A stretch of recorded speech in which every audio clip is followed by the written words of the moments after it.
The House will come to order.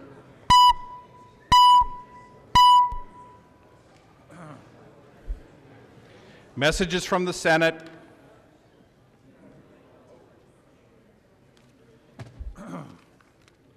Message from the Senate. Mr. Speaker, I hereby announce that the Senate has concurred in and adopted the report of the Conference Committee on Senate File Number 878, an act relating to criminal justice. The message is signed Joanne M. Zoff, Secretary of the Senate. And the report is addressed to the Honorable Sandra L. Pappas, President of the Senate, the Honorable Kurt L. Doudt, Speaker of the House. We, the undersigned conferees for Senate File Number 878, report that we have agreed upon the items in dispute and recommended as follows. And the conference report is signed by 4 of the 5 members of the Senate and 5 of the 5 members on behalf of the House. Cornish moves that the report of the Conference Committee on Senate File Number 878 be adopted and that the bill be repassed as amended by the Conference Committee. The gentleman from Blue Earth, Chairman Cornish. Mr. Speaker and members, this is Senate File 878, the Public Safety, Judiciary, Crime Prevention, Policy, and Finance Bill. What I'll do is, wow, there's not many people here. What I'll do is run through the policy first, and I'm just going to give you the headings and a brief description, and we can get into the weeds on this as much as you want. I'll run through it policy, then I'll go through the budget sheet, and anything that you got questions on. If I don't know it, I'll get my fiscal analyst here. First of all, on the policy issues, termination of, I'll give you what we had to give up in conference and then the policy that was added. So in my presentation today to you folks, all I'm going to really do is give you the changes as it left the floor. Now, when they presented this over in the Senate, they went through the whole entire bill. We've already done that, so I'll just give you the changes. First of all, the termination of parental rights for rape. We lost prejudgment interest. We lost new crime for consensual videos in locker rooms and restrooms. We gave up mandatory sentences for assaults and inmates. What we did was we lost a portion for mandatory sentences, but we kept the raising of the enhancement of the penalty for assaulting a worker at St. Peter. Also lost was the crime for impersonating a member of the military, criminal defamation, utility co-ops for disaster aid assistance, criminal vehicular homicide penalties, the new arson offense, and the sex offender registration provision of the sex trafficking bill. Now, it seems like we lost a lot here, but we actually kept a lot of the important policy that we had. The policy that was added was we kept naturally all of the gun issues in there, and we added one from the Senate that the people that had the gun issues were okay with. What it did is an enhanced penalty that if you're using a suppressor while you're hunting and commit a violation in the possession of a suppressor, there would be an enhanced penalty. Also, there was language about a bondsman, the vehicle color and uniform color. As you know, in Chapter 626, under the peace officer definitions and how they operate, they've got a distinctive uniform color, and so that the probation, all the different areas of law enforcement have this, but they didn't have one for bondsmen to distinguish them from law enforcement, so that was in there. Straw purchases of firearms. The feds already have this. If you purchase a firearm for another, you can't do that. There's a stiff penalty, but we didn't have one specifically for the state, and that one you remember where a person bought a firearm for another, and the only thing that they had was a federal charge and not a state. So if the federal prosecutor failed to charge them, this allows the state to bring their charges. The general default penalty reduced to a petty misdemeanor. We took that. A safe at home address confidential program and the discharge of judgment fees. I think that was that the Franzen bill?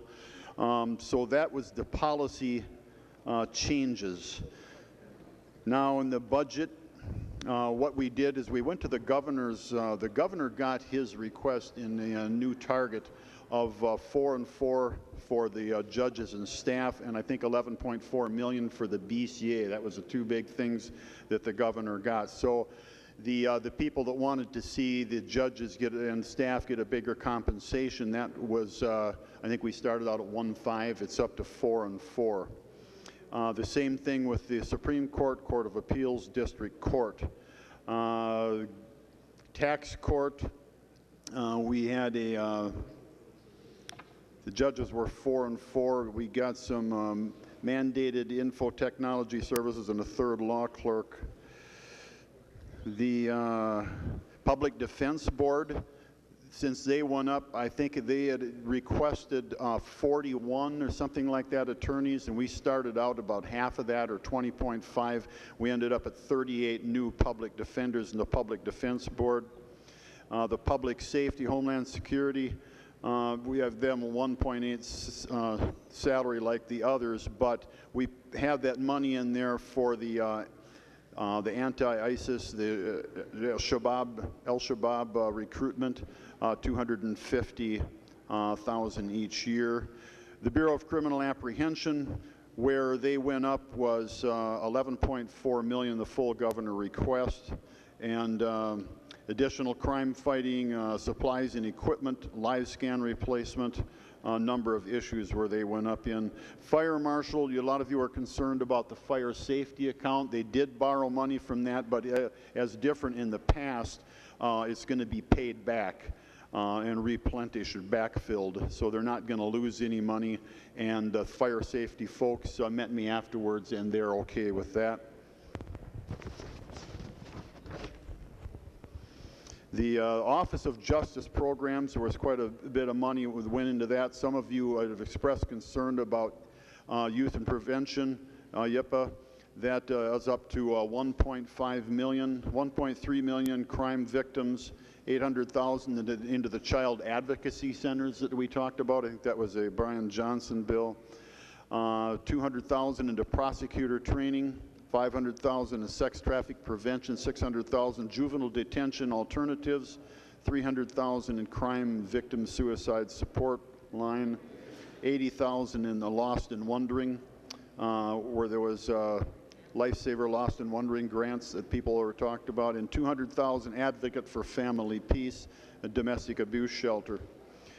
So you folks that thought we didn't get enough as it left for the OJP, Office of Justice Programs, we went up quite a bit.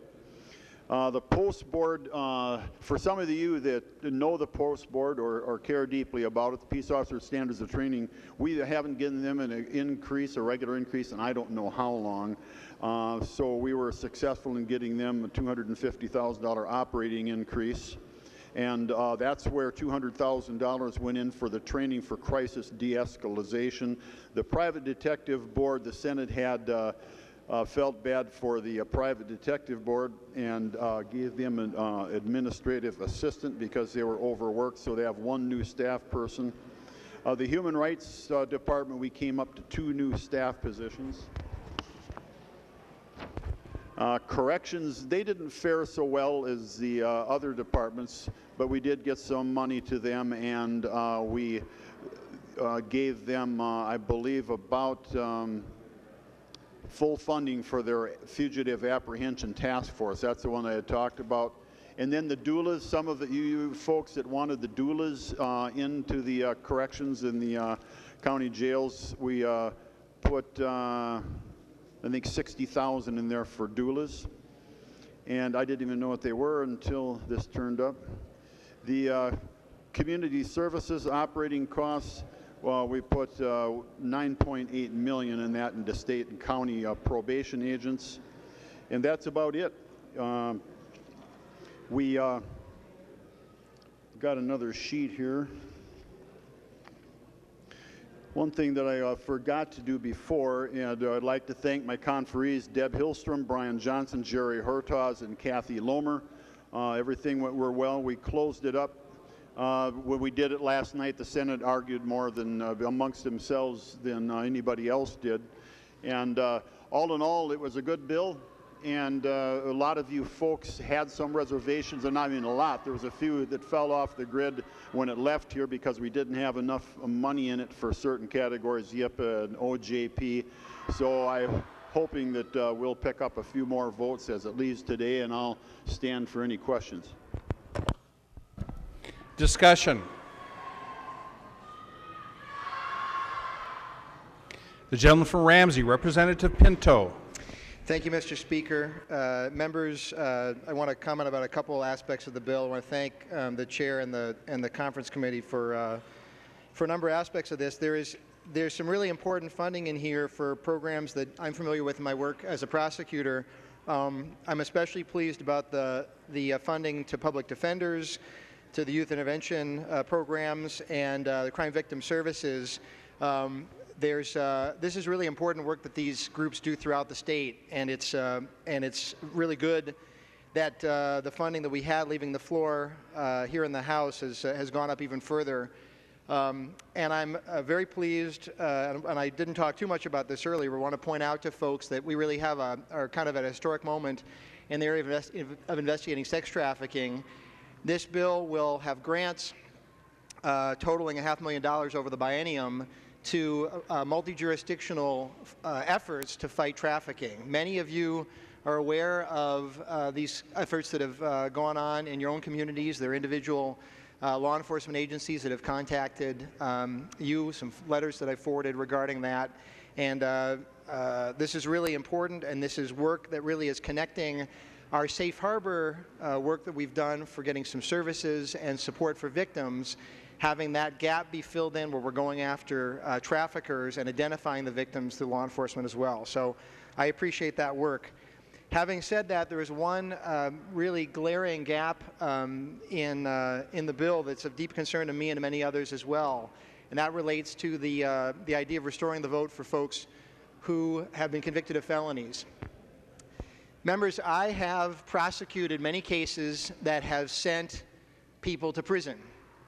And in every one of the cases that I prosecuted, those people will be getting out of prison. They either have gotten out or someday they'll be getting out. When they do, it is crucial that those individuals be able to rejoin society, because we need every single hand on deck. We need everybody to be a part of this. There's been tremendous effort that's happened throughout our country, really, to unite progressive forces, conservative forces, and others to recognize that there is a perspective that is right on crime, I think is the term been used on the conservative side, and recognizing that we need to be smart about our public safety spending and smart about how we handle public safety. Allowing people who have been convicted of crimes after they've served their time in custody to be able to rejoin society, to be able to vote, is absolutely part of that effort. It's so important that these individuals be part of our society.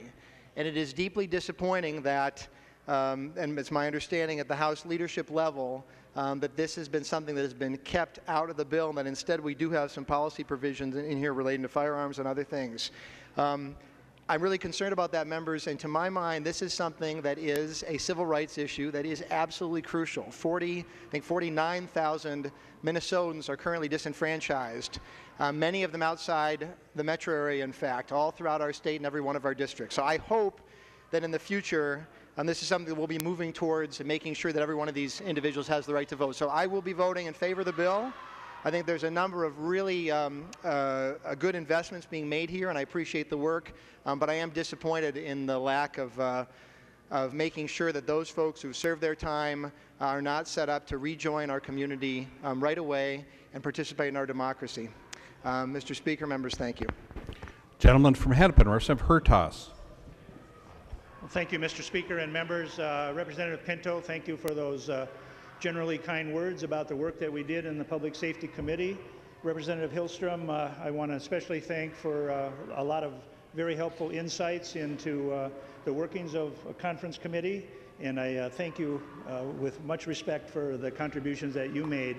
And Chair Cornish and other members on our conference committee, I think we got a really good deal. I'd like to point out also that with the raised targets that were available after they were adjusted and announced, we were able to allocate funds in areas that are important to all of us, in the areas of public safety, the public defenders, as well as the good work that the Youth Intervention Program Association does for helping prevent youth from becoming problems in the judicial system, and keeping them on the straight and narrow and offering opportunities to lift themselves out of poverty as well. So with that, the last comment I'd like to say is thank you to everybody for all your work in helping me have Colton's Law included in this. The family, John and Julie Gleason, thank the members very much for inclusion of this change that will help make sure that those who are incarcerated and released to supervised release or intensive supervised release have that transition in a seamless way and not have a vacation in the middle of that. Members, the Senate just passed the Omnibus Public Safety Bill over there just a few minutes ago, so I look forward to a green vote from all of you. Thank you. The gentleman from Hennepin, Representative Dehn R. Thank you, Mr. Speaker and members. And there are a lot of good things in this bill. But I'm going to speak to the issue that there's provision not included in this bill, and that is the restoration of voting rights for individuals that are currently out in public, living in your communities, riding the bus with your grandmother, and these are individuals that we currently restrict the right to vote. There are over 47,000 individuals in Minnesota right now that can't vote. 47,000. That's more than the people that live in your district. So it's as if we're taking more than a district and then some, and we're saying you don't count. You're not part of the state. You know, there's lots of talks on the issue of the sentence, when it's done. So a quick little history lesson. In 1860, there were 75 crimes that were considered felonies. There was no probation. And the number of people that were under corrections at that time, which would have been locked up away from public, was like less than 0.02% of the people in Minnesota. Today, we have 368 felonies that people can be convicted of, which takes away their right to vote. And 75,000 of the people currently in place are under probation. That's 1.5% of the people in Minnesota that can't vote as a result of what some people would say were youthful indiscretion or something of that nature. When I speak to groups, I ask people in the room that if they've ever been convicted of a felony to please stand up. Usually it's about 7 to 12% of the people in the room that stand up. And then I ask a follow-up question. How many of you did things when you were young that if you got caught, you would have had a felony? And it's inevitable that 90% of the room stands up. So clearly, this is not an issue of what people are doing right or wrong. It's often an issue of, did they get caught doing what they were doing when they were young? And I see Representative Gruenhagen over there chuckling. I'm guessing he did some things when he was young that if he would have got caught, he might have had a felony. 13 states that currently allow, well, and probably even Representative Zerwas as well. But 13 states, and these include really conservative states like Indiana, Montana, North Dakota, and Utah. They allow individuals who are out in public, who are out functioning every day, who are out paying taxes, who are out working and raising their kids, they allow them to vote. I think we should move forward and become a state that also allows those individual votes. For the past couple of years, many people have been working hard to try to get this legislation to move forward. And let me take a moment to thank all the advocates that have worked tirelessly to try to make this happen. They have worked very, very hard these past several weeks to try to change some minds, and I think we actually have changed some minds.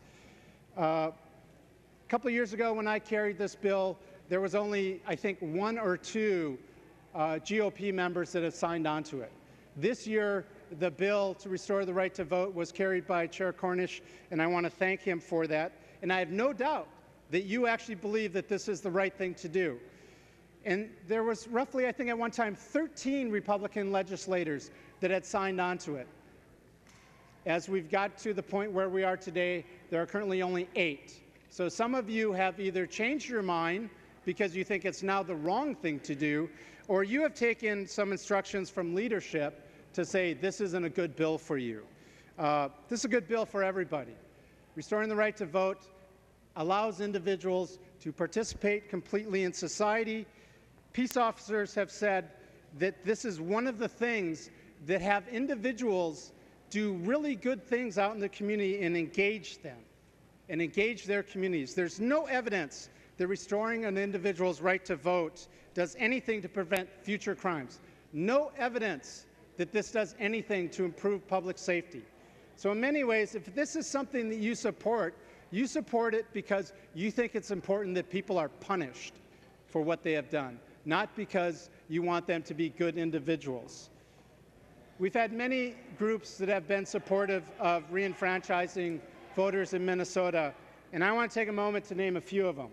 The Conflict Resolution Center of Minnesota, the Minnesota Corrections Association, the Minnesota County Attorneys Association, the Minnesota Catholic Conference, the Minnesota Council of Churches, Minnesota Adult and Teens Challenge, the Advocates for Human Rights, Children's Defense Fund of Minnesota, the League of Women Voters, Liberty Minnesota, the Minnesota Second Chance Coalition, People for the American Way, and the Republican Liberty Caucus of Minnesota, who, by the way, have said that this is tantamount to individuals having no representation but having to pay taxes. So this is something that I think is really critical to understand. Now, I want to take a moment and just tell a couple of you how many individuals are disenfranchised within your districts. So, for instance, the gentleman to my right here, he has parts of Itasca and Cass County. He has over 1,000 people in his district that are disenfranchised from voting. In Carlton County, 316 people are disenfranchised from voting. In Lyon County, which is Representative Swedzinski's district, 308 individuals are disenfranchised from voting. In Clay County, 981 individuals are disenfranchised. Washington County, 1,933 individuals. In Wright County, 1,151. And out in Roseau, Minnesota, in Roseau County, 218. And in my good friend Representative David's counties in Fillmore and Houston, there are a total of 373 people that are currently disenfranchised from voting. So these are people that are in our districts. They're not just individuals we don't know. Right now in Minnesota, between 1 in 5 and 1 in 4 individuals currently has a criminal record. So that means that chances are you know somebody, or you know someone whose kids has a criminal record, and you probably say to yourself, well, you know, little Johnny, he's a good kid, he made a mistake. Well, generally, a lot of these people, that's the case. They're good people that made mistakes when they were young, made bad choices, and are trying to turn their lives around. And I'm going to tell this body that we did something really important a couple of years ago. And we passed legislation that was ban the box, that would allow those individuals the opportunity to actually get access to an interview in applying for a job. Because most of them were shut out from the initial application on the ability to even get an interview and talk about how their life was different today than it may have been 15 years ago or farther. So I'm really confused in many ways why leadership has decided not to allow this to move forward. And I don't say that lightly. The move in the country, and actually in conservative realms, is to move forward and allow individuals the right to vote and get them to become fully participating members in societies. And that includes individuals like Dick Durbin and Lindsey Graham, who believe that people should have second chances. And even conservative billionaires like Charles and David Koch believe that individuals should have a right to vote when they are out in the public. So this isn't just a liberal issue. This is truly an issue that is no longer a partisan issue, and I think we need to be thinking about it this way. So it's time for us, many of us, to get into the 21st century. It's not 1960 anymore, and there's no doubt that a lot of the individuals, like the several members who are still co-authors on this bill, truly believe that this is the right thing to do, and I trust that you truly believe that. But there's some troglodytes out there. Troglodytes who still live in the 1960s and think that the world is the same as it was 50-some years ago. If you don't know, in just over 30 years, Minnesota will be a majority the people of color. So white people will no longer be the majority of people in the state like we currently are. And we'll be outnumbered. And some people are a little bit freaked out by that. But just let me say, I'm someone that lives in a diverse community, very diverse, quite frankly, and there's nothing to be afraid of. They're just like you and me and your constituents. They want to get up every day. They want to make sure their kids have a good education. They work hard. They try to aspire to be more than what they are, like all of us aspire to be more than what they are. And they want to make the world a better place. Now, we can talk a lot about the numbers. I think most folks, if you ask them, maybe even in this body, how many people that are out there on probation are people of color? My guess is that people would probably say 60, maybe 70% are people of color. Well, actually, it's the opposite way. 64% of the people that are currently under supervision in the state of Minnesota and that are disenfranchised are white people like me and many of you. And most people also say that, well, this is an urban issue. These are people that live in the city. That's not true. 64% of the people that are currently under supervision live outside Hennepin and Ramsey County. So, members, I'm really, really disappointed that this was not included in the final draft of the conference committee. I know that the Senate has worked really, really hard to try to move this forward, and I will say that I'm a bit dismayed that the GOP majority and leadership has decided that they were not going to allow this to move forward this year. And if there's one thing that I can say, I hope that in 2017 we have a majority in this House that believes that this is the right thing to do and we pass this. So I'll be voting no. I hope that many of you will too as well. Thank you. Gentleman from Washington, Representative Schoen. Thank you, Mr. Speaker. And would Chair Cornish yield to a couple questions? The gentleman will yield. The gentleman from Washington, Representative Schoen. Thank you, Mr. Speaker. Chair Cornish, could you just refresh a memory for the body why we needed to shift money from the fire safety account, and then that's $2.5 million and $2 million from MinCorp. What's that going to do? Why we needed to shift it, and how the plan is to make sure that that's repaid. Gentleman from Blue Earth, Chair Cornish. Mr. Speaker and Representative Schoen, I guess the reason it was is that they just wanted to fund more projects, and they had different needs than we did, and we came in low and they came in high, and they wouldn't come down from their needs, and we had to get the bill done. And I had extensive conversation with the fire safety lobbyists all before the process, when we kind of sensed that might happen, because we knew what their proposal was before we went in there. And we've got basically, they would have rather had our language. We got their blessing that we could do this because they get paid back. And we still got some work to do in the future, but we fixed it up so we don't meddle with it nearly as much, and made it easier for them to appropriate with the language we put with it. So they should be okay. Thank you, Mr. Gentleman from Speaker. Washington, Representative Schoen. Well, Mr. Speaker, I thank you, and Representative Cornish, thank you for that explanation. And I know that, I mean, we obviously sit with a pretty good fund balance in the general fund after the last couple of years, and it doesn't appear that now we're going to get much in the way of a tax bill or other things that are going to happen here at the legislature this year, unfortunately. What's disappointing, I mean, and I don't know where the governor is going to fall on this, because the governor has made statements publicly that, hey, I'll support your suppressors in the bill, but if you didn't do felon voting, then he's going to veto the bill. So this is kind of a conundrum for many of us that would, you know, I supported all the gun bills that went in this year, or this, and simply off of that basis, well, we'll get the deal done, we'll get it figured out. And the governor said, this is what we're going to do. We're going to do felon voting or restoration voting rights, as Representative Dehn pointed out, that in my county alone, that's nearly 2,000 people. And I think I heard the statistic earlier that 64% of the Minnesotans that could have their voting rights reinstated live outside of Hennepin and Ramsey County. So again, that's a significant number. And there are some things that we didn't do in this bill related to the DWI task force recommendations.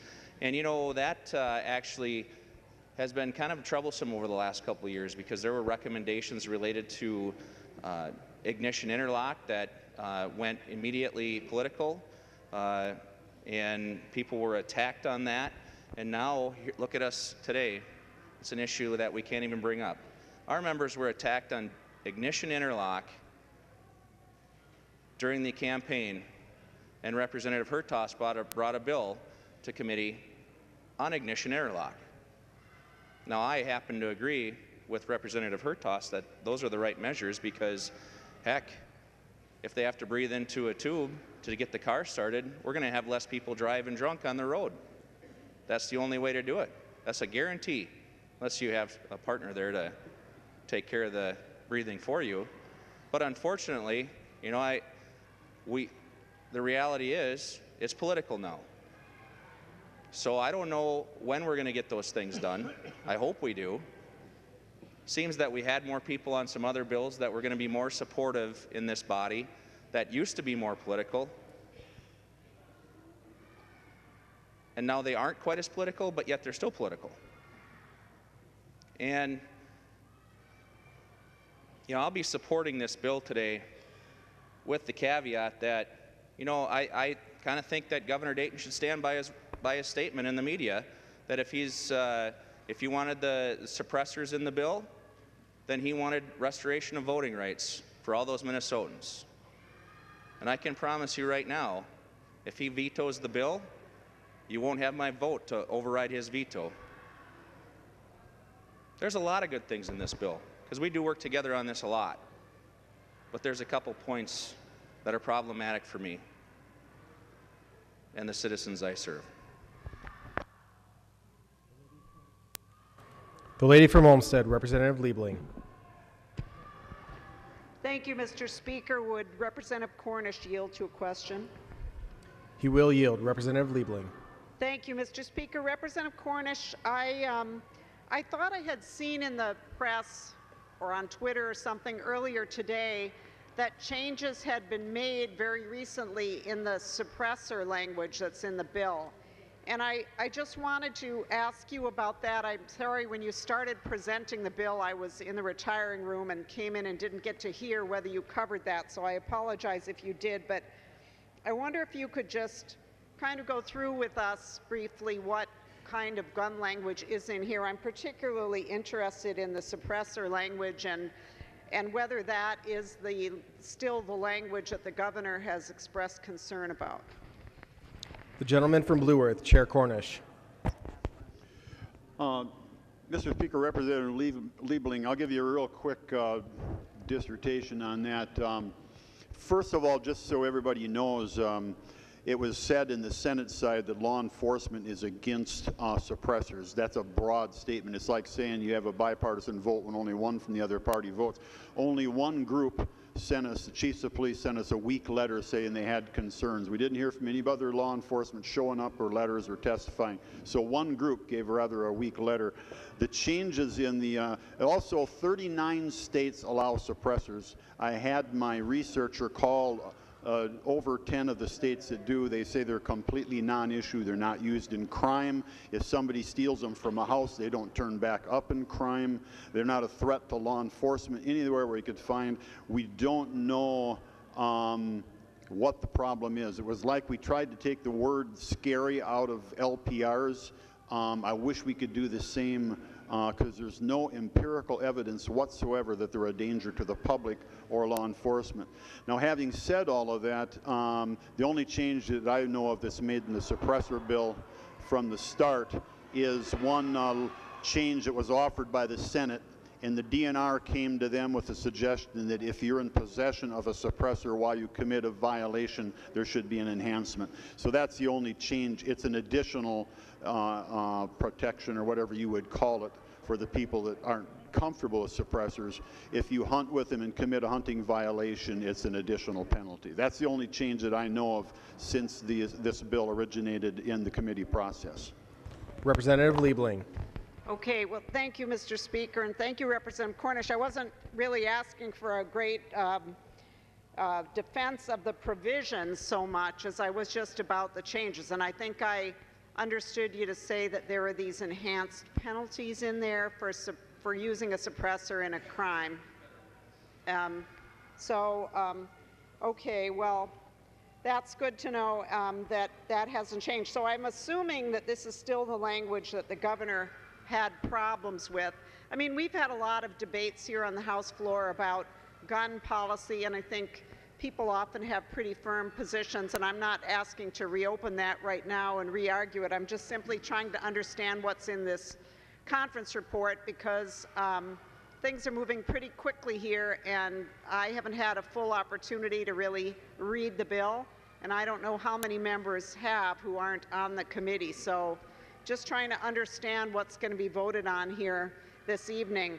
So would Representative Cornish yield again?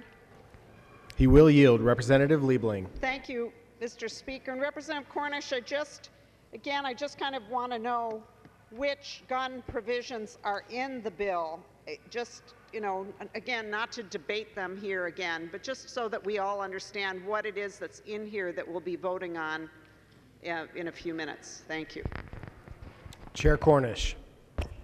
Mr. Speaker and members, there's another one in our reciprocity right now. If you want to carry a handgun in another state, the law states that our laws their law concerning permits has to be substantially similar.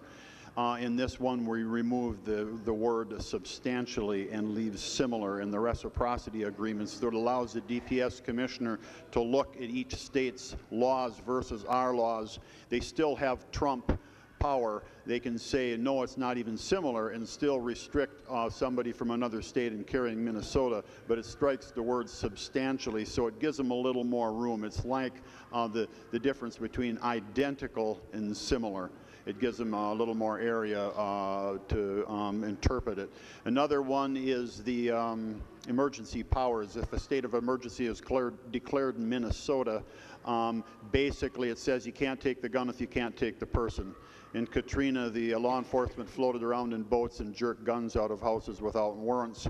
This would prohibit that. If a disaster is declared, a state of disaster has to be declared, first of all, but then law enforcement can't take the weapons without some judicial document or warrant, or if they take the person into custody on a medical hold, they could do that until they're released by a psychiatrist or something like that. But you can't take the person, basically, or the gun if you can't take the person. They have to have a reason. And another one. Huh? Come out number. Oh, yeah, and then the, Representative Liebling, the capital carry. What we've done is gone from a notification in paper, and if one of the troopers outside the door saw somebody with a handgun and they wanted to check on their permit, under the system we have now, a kind of a lame system that's been in effect for years, you have to put something in writing or email. The security takes it out, prints it out, puts it in a 3-ring binder with 700 and some other things, and so they would have to call over. Now we put a number, I can't remember how many $1 million into a database previously to address this. So now all of your, once you're successfully issued a handgun permit to carry, you go into that database. So all they have to do is get on their phone and get onto the computer somewhere, and boom, they check.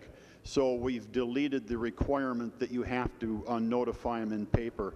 Now, if under this proposal, as soon as you're issued a permit, it goes right into the database and they can check on it. So that's, and by the way, security here testified in support of it, the Capitol. It'd be easier for them, actually.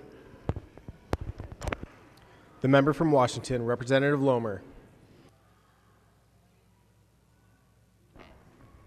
Thank you, Mr. Speaker and members. I just wanted to rise in support of this bill, and I want to first of all thank Representative and Chair Cornish for his great work on this bill, and it was an honor to be part of the conference committee. I learned an awful lot, and I want to thank everyone who was on the conference committee, and I know it's already been mentioned, but Representative Hillstrom was a great help on the committee.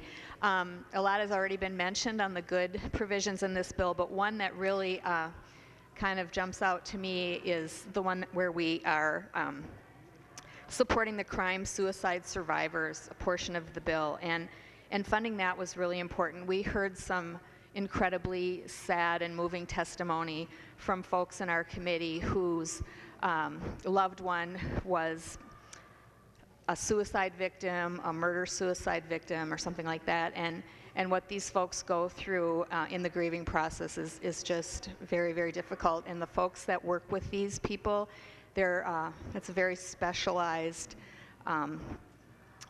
type of person that's able to do this. So I'm just really grateful that we were able to fund that, and the sex trafficking prevention grants. I mean, there's just some really, really excellent things in this bill, and so I would urge members to all vote green. Thank you. The member from Hennepin, Representative Hillstrom. Thank you, Mr. Speaker and members. As you know, the public safety bill carries all the funding for the third branch of government, and we all know that we have a real responsibility to do bipartisan work to ensure public safety for all Minnesotans. So members, I want to tell you that this bill goes a really long way to not only fund our third branch of government, the courts, but to make the opportunity and take the opportunity to invest in our youth to make certain that they don't end up in the criminal justice system. It goes above and beyond in training both prosecutors and law enforcement and the public defenders to make certain that we have adequate training about the best way to deal with all of the folks who end up going through our criminal justice system. Members, we started off with a target that was approximately $30 million below the Senate's target, $35 million below the Senate's target. And by the time we were done, we were able to invest in almost everything that we felt was important. So I don't think that the funding portion of this bill is controversial at all. It includes the ISIS prevention recruitment grants. It includes grants to help prevent sex trafficking. It has grants for de-escalation training of law enforcement. We did lose some of the policy provisions that came off this floor, which is unfortunate that that happened, but we did pick up some important pieces there as well. We were successful in adding additional court funding for specialty courts. So whether you have a veterans court or whether you have a DWI court or a drug court, we were able to add additional funding to that. And we know that folks who participate in those kinds of programming are less likely to end up back in the criminal justice system. We were able to add additional supervision. So we invested in corrections officers and intensive supervised release to your local communities so that we can make certain that people who are out are being supervised. Minnesota incarcerates the 49th lowest number of folks in the country. The 49th lowest in the number of people we send to prison. But we are in the top 5 of people on probation in the country. So if you're going to have people out, you need to make certain that you provide adequate resources to make certain that you don't end up simply sending them to prison, but they actually have access to resources and supervision. We went a long ways to make certain that we are taking care of victims of crime. We have crime prevention grants, sexual assault grants. We have grants to make certain that well, right now we're going to do a report to make certain that rape kits are, we know what the assessment is of rape kits that are unanalyzed. We funded the BCA in order to make certain that they can actually do the test. Many of you know that we have a program that deals with folks who prey upon our children, internet crimes against children. We made certain that the BCA had the resources that they requested to make certain that we're doing the best we can by Minnesota children to make certain that they can investigate those crimes as well as capture those who are preying upon our families. So members, there are a few pieces that are missing. But for the most part, everything that's been included in this bill has been very bipartisan. It was a pleasure to work with Representative Cornish this session, both as the chair and as the member of the conference committee, as well as the other members of the conference committee. I signed the conference report, and I would encourage you to vote yes. The member from Blue Earth, Representative Cornish. Mr. Speaker and members, first I'd like to ask for a roll call. There being 15 hands, there will be a roll call. I'm going to speak to the DFL side here for a while. I already got the votes over here, but I want to work on you folks. Last time we had this here, we had quite a few votes for it. But what I'd like to do is ask you a question. Like Representative Dehn, I want to ask you to yield, but you came down to my committee on this bill and you asked me to make two exceptions. One is I didn't want any public speaking, and you asked if somebody could, and I let them do that. And then we hadn't anything in the bill or hadn't even considered it, and you asked for money to be put in it, and we did that. And then afterwards you voted against the bill, but I still kept your money in there. Now you can always do that, but the problem is you took a stand on no voting or no felony voters, and you came up to me and told me that. Now some of you have been asked to do the same thing. There's been people that filtered among you. I've heard from a couple of you who'd asked you to take a stand today and vote no because of felon voting. But don't do that. Don't choose this bill to make that stand. Rather, make your stand on the money we put in to keep from getting to be felons. You folks had asked me to put in there the youth intervention, the YIPA money, and I did. And you said that this would keep people from getting into trouble, and the challenge programs and the other things that are in here. So there's people to keep you from getting into trouble, and then there's some rehabilitation too, and crime victim services, something for everybody. If you commit the crime or rehabilitate you from crime or care for the person that is a victim of the crime. So make your stand today and vote green. Don't just take a stand and vote no on a very good bill with one of the more generous targets of all the areas just for felon voting. It was 55-9 over there. I'd like to have even a better percentage over here if you would, please. So please vote green. There being no further discussion or roll call being requested, the clerk will take the roll on the motion to adopt the conference committee report on Senate File 878.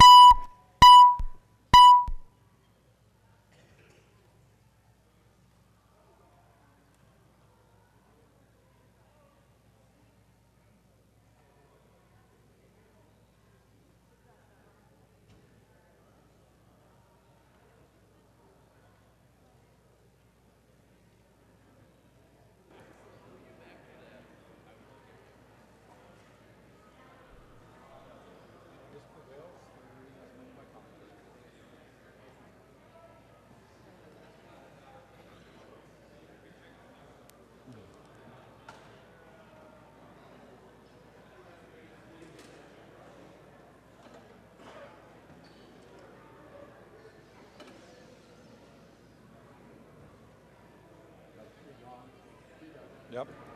The clerk will close the roll.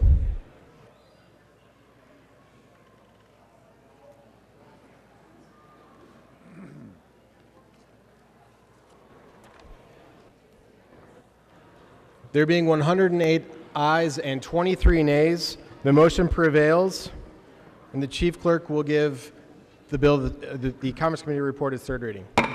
Third reading, Senate File number 878, as amended by conference. Third reading. Members, any further discussion? Seeing none, the clerk, sorry. The member from Hennepin, Representative Thiessen. Thank you, Mr. Speaker. Will Representative Cornish yield for a question? He will yield. Representative Thiessen. Thank you, Representative Cornish. I see that the House provision relating to impersonating a military officer is not in the conference committee report. Can you tell us about that? Chair Cornish. Mr. Speaker and Representative Thiessen, yes, it's always difficult dealing with the Senate with the amount of speculation they give, and they even admitted that when we were doing this that they don't ever have anything go without changing it somehow, and they were worried that the broad definition would include people, homeless people, or somebody that claimed to be a veteran and get somebody in trouble that wasn't, and so they wouldn't take the language. Minority Leader Thiessen. Thank you, Mr. Speaker. If Representative Cornish would yield for another question. He will yield. Representative Thiessen. Yeah, I also see that provisions related to increased penalties for reckless driving were not included in the final committee report. Can you talk to us about that? Chair Cornish. That was another one that they just couldn't get by. And we tried actually everything that was in ours for the House position very strongly. But when you're dealing with the Senate, I think even Representative Hillstrom will tell you, anything with an increased penalty or an enhancement or a fine is something, unless they come up with the idea, is really difficult, and we lost that one too. Leader Thiessen. Thank you, Mr. Speaker. If Chair Cornish would yield for another question. He will yield. Representative Thiessen. Thank you, Mr. Speaker. So I know that there was some Senate provisions related to juvenile justice in the bill, and some related to sentencing that I know are quite controversial and are going to need a lot more time and thought about. But there was a provision about juveniles not being forced to wear restraints in court, which seems like a fairly reasonable provision to me. And I was just wondering why what the House resistance to that provision was. Chair Cornish. Representative Thiessen, that the Senate provision, I think, and well, personally, I give you my feeling on it from my time in law enforcement. Some of the most violent crimes that are committed are by juveniles, and they're just as big a threat as adults. And I never have really liked the idea of having somebody out of restraints, especially with the crimes that have been committed in transport. And so that was really a tough one for us. And I read all the material and the studies behind it about how they feel when they are restrained and how they might be traumatized.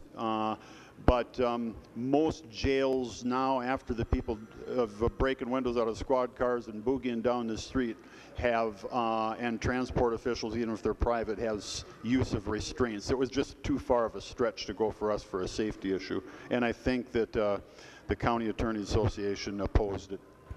Leader Thiessen. Thank you, Mr. Speaker. Will Representative Zerwas yield to a question? He will yield. Representative Thiessen. Thank you, Mr. Speaker. There's a provision that I didn't notice on the way out, but a provision to lower prejudgment interest on damages on verdicts. That was your provision from 10% to 4%. Can you talk to me about that provision? What was motivating that? So basically, victims are going to be getting less money as a result of that provision, if I'm not mistaken. The member from Sherburne, Representative Zerwas. Well, thank you, Mr. Speaker, and Minority Leader Thiessen. The prejudgment interest change was to help Minnesota come back into conformity with many other states. I think if I remember right, I don't have my notes in front of me, I believe it was over 24 states that have in recent years lowered their judgment interest rates. In committee, there was concern about after a judgment had come forward and a delay in payment when that money was owed from a judgment, and the idea that if there was the high interest rate, that post-judgment was an incentive to pay. And so as a compromise in committee, I had an amendment that looked at just the pre-judgment portion, the portion from when the individual was notified they were going to be sued until the judgment came forward. My understanding is in conference committee, breaking news, the Senate had no interest in that, and it was not incorporated. Leader Thiessen. Okay. Thank you, Mr. To the bill author, Representative Cornish.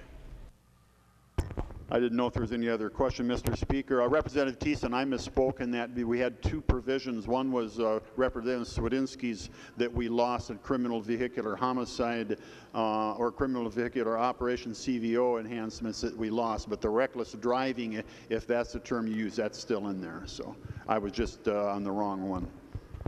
And if I'm the last one, vote green. There being no further discussion, the clerk will take the roll.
The clerk will close the roll.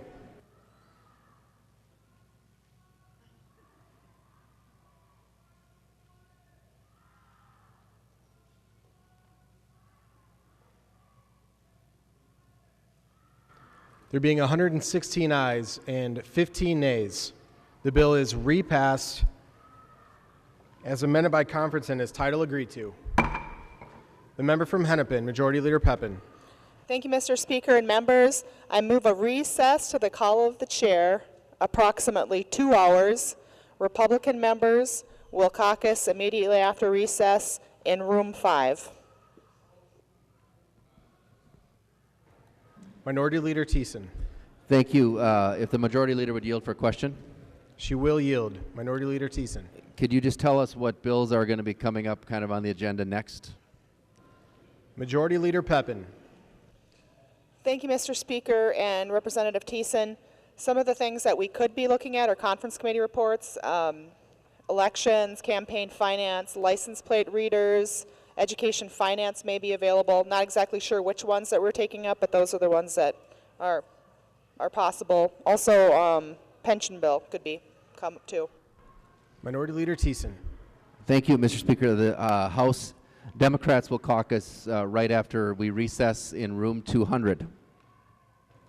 Majority Pepin moves a recess to the call of the chair. All in favor say aye. Opposed? The motion prevails. We are in recess until the call of the chair.